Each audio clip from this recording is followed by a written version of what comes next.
कहानी अल्लाह से मुलाकात। अब्दुल्ला को हमेशा नमाज जल्दी खत्म करने की आदत थी।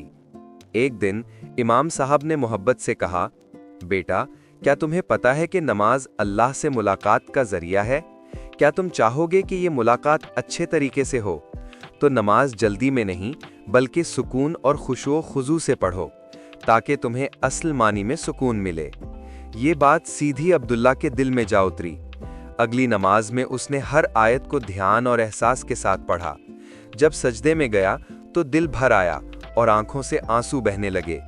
नमाज खत्म होने पर उसने ऊपर देखा और मुस्कुराकर कहा, आज मुझे लगा कि मैंने वाकई अपने रब से मुलाकात की है।